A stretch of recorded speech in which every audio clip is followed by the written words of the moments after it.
Hey ladies and gentlemen, welcome back to the channel. As always, it is Nick here, back with your daily crypto news and analysis. And today we are going to be talking about Ripple and XRP, as well as the vast majority of crypto and finance. And with that being said, I hope that you are all having a beautiful day or a beautiful night wherever you guys are out there in the world.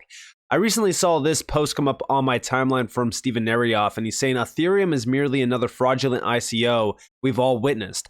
Joseph Lubin's emphasis on price over utility has left Ethereum without solid use cases. Coupled with questionable security and centralized control, it's a disaster in the making. Ignoring the signs, don't play the victim when Ethereum faces an FTX-like downfall. Now, this is him quoting this post from Bankless HQ, where we have Ethereum is the internet of value. Listen closer to this video. Hopefully YouTube doesn't mute it. I know that there's some music in the background, so usually YouTube does mute it, so I do apologize if they do.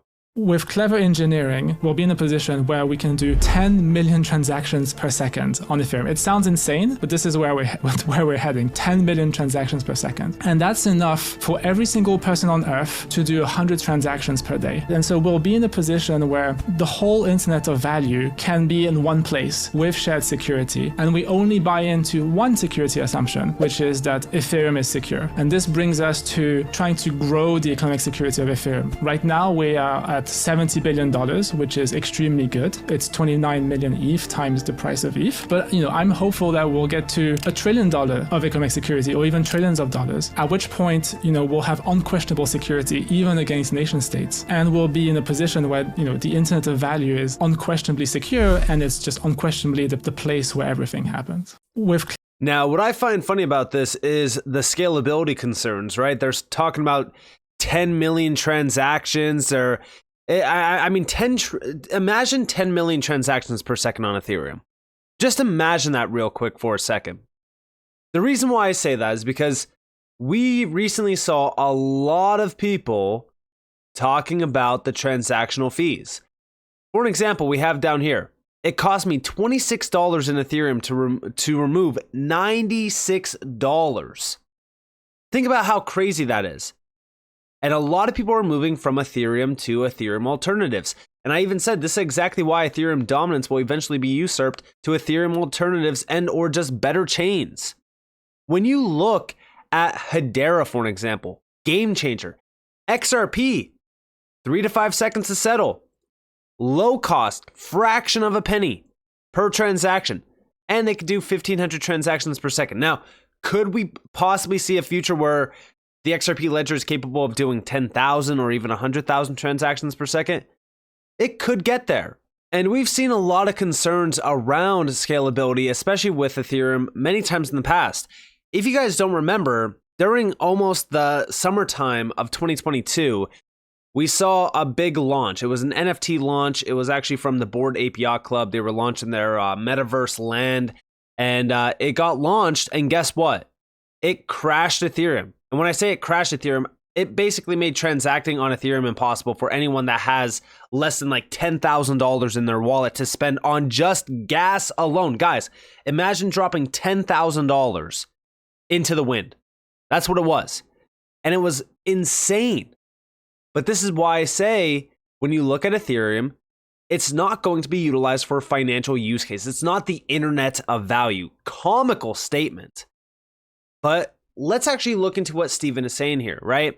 Because if we look at Ethereum, technically speaking, when it ICO'd, that was the security. But what's even crazier about all of this is what's actually happening behind the scenes. Big shout out to Cyclops for this. He's actually quoting Truth Labs, aka Boring Sleuth. We have, there is Chainalysis evidence that millions of ETH from its ICO was laundered to the CCP. An early Ethereum founder and advisor, Steven Nerioff, confirms this in a joint lawsuit. And part of Vitalik Buterin's updated roadmap for Ethereum from last month includes deleting its early history in the purge. If that's true, it's going to be interesting to see whether this gets swept under the rug by the powers that be or not. And yeah, this is what it's called, the purge, eliminating historical data and technical debt. This is definitely a major issue. We need to be looking into this. Like, this is insane. But again, I've always had my concerns around Ethereum. As it's the same thing with Bitcoin, right? Everyone has been pushing Bitcoin, Bitcoin, Bitcoin. When you actually look at some of the wallets that are holding Bitcoin, when you look at how centralized Bitcoin has become, it is very important to notice. And it's something to really keep an eye on. Because again, remember, the powers that may be will continue to try to keep you poor through any means necessary. In my opinion, Ethereum is definitely becoming a big concern for the entire market. I've talked about it even with, a few speculative ideas around Promethium and, what could very well happen if, again, the SEC does say, hey, Ethereum's a security, blah, blah, blah. It would crash the market heavily. It would pull the rug. Now, why do I think that they will do this? I've already explained it, especially even bringing up FTX. But also over here, we have from Truth Labs. Back in August, I wrote a thread about some of what I have shared on Promethium. That thread is below. Yesterday, news on Promethium came out after they did an interview with Thinking Crypto One. During the interview, Mr. Kaplan blows off their ties to the CCP, claiming they are American through and through, and beyond Hashkey as an investor, they have no ties to the CCP. Why is it that Promethium only uses exchanges that are directly tied to the CCP, with locations in China? Why don't you use American exchanges, or even the American arms of these Chinese exchanges? Your funds don't come from Binance US, but the non-US Binance. Below you use Huobi and Binance almost exclusively. Huobi is the exchange of preference for the CCP, and where the 40 million in USDT bribe from SBF flowed to. And then he basically says, read the thread below, which, by the way, is this one. And this is a very substantial thread. There's a lot to really kind of look into. There's a ton of damning information around Promethium and a lot of the connections back to the CCP. Honestly, listen, when we really look at some of these connections, it's very important to note that the SEC also has a significant tie within all of this to, again, the CCP. We also have over here, even if you don't agree with the conclusions, the data does not lie. Promethium's activities are what Elizabeth Warren professes to want to prevent, yet it insidiously benefits key members of the establishment. There must be accountability and an investigation. And what's crazy about all of this, right, is this exactly what we have been talking about. Elizabeth Warren, Gary Gensler, they're planting seeds. That way they can blow off the idea that we need strict regulations. We need control over this industry. We need to make sure that we are controlling the entire thing because this cannot be going on, especially in a world where crypto is the main thing for money laundering, right? Even though before crypto, guess what? Money laundering was a thing. Drug trafficking, human trafficking, all of that was a thing. And guess what they were using? They weren't using crypto. They were using that fiat dollar. But over here we have lawyer says Senator Elizabeth Warren conspires with the SEC chair Gary Gensler violating her oath. This was back in December, by the way. And they did conspire. They arranged questions and even suggested answers for the Senate hearing. This is all from Elizabeth Warren, and it's also even Gary Gensler. Yet, guess what? We heard nothing from this. We didn't get any mainstream media coverage. I think Fox News reported on it slightly. But again, not much else after that. And guess what? That same month, we got Elizabeth Warren's anti-crypto bill should scare the industry even if it doesn't become law. Because again, this anti-money laundering bill is essentially a massive cutthroat bill to basically kill crypto and give full control of it to Wall Street giants and the big regulators. And we all know who the big regulators work for. But then also, Warren expands coalition of banking committee support for bill cracking down on crypto's use in money laundering, drug trafficking, sanctions evasion. Again, key word there is expands coalition of banking committee support. Like when you really look at this, it's all the big bankers trying to kill crypto. And Elizabeth Warren is a pro banker, just like Gary Gensler is. I mean, all of his wealth is secured by Vanguard, which is an incumbent massive giant on Wall Street. And this is exactly why I say you need to be aware of these connections and what they are trying to do. And by the way, if you guys do support the anti-corruption motive and you hate the SEC, my apparel company actually has 2 great shirts to support that agenda. If you guys do want to go check it out, there's going to be links down in the description below as well as in the comments below, tokenizedthreads.com. You guys are more than welcome to go check them out. And it really does support that idea because, again, this is, I mean, what we have been seeing around this space, you could clearly see the motive against this industry because of what it's doing to the bankers and the big Wall Street giants. But also, talking about investigations we actually have over here, back in 2023, Senior Senator calls for the DOJ and SEC investigation into CCP-tied crypto firm Promethium. The problem is that guess what? The SEC is fully connected with Promethium. Promethium's largest outside investor is China-based company Shanghai Wangzhang. I'm hoping that I'm saying that name correctly. I'm probably not. Blockchain Inc. and its subsidiary Hashkey Digital Asset Group Ltd.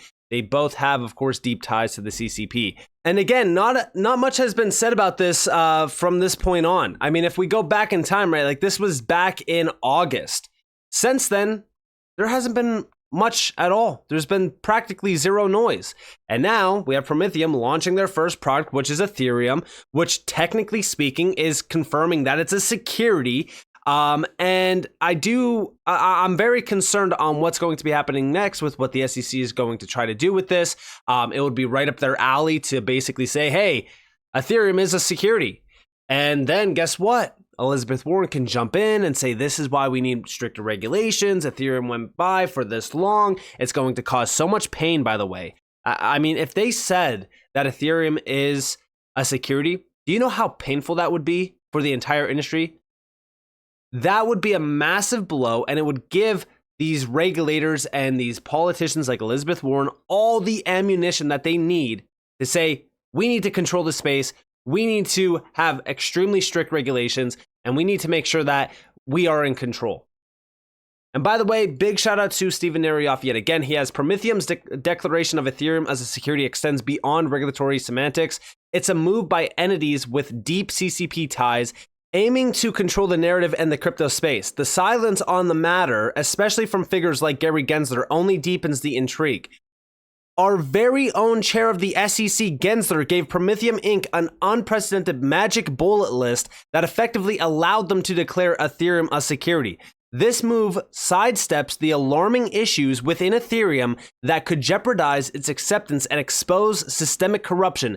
It's not merely about Ethereum's status, it's about safeguarding American financial sovereignty against foreign influences. And this is the big thing, right? Like, as we look at all of this on a much larger scheme, like, everything around Ethereum is screaming corruption, manipulation, and fraud. Meanwhile, Ripple had to go through a lawsuit, spend $200 million. XRP holders get completely slaughtered for 2.5 years. And Ethereum is just sitting here at the number 2 spot, still holding over $200+ billion worth of value in terms of the market. I mean, think about how crazy that is. That is insane to me. And again, I do think that a lot of this was by plan. I think that a lot of people that were tied to this, Bill Hinman, Jay Clayton, a lot of these players that went to prominent names after they left the SEC that were backers of Ethereum and even Bitcoin, they got extremely wealthy. And I wouldn't be surprised if Gary Gensler was also connected within the Ethereum and the Bitcoin space as well, and is pushing things to his own agenda as well. Again, the SEC is extremely corrupt.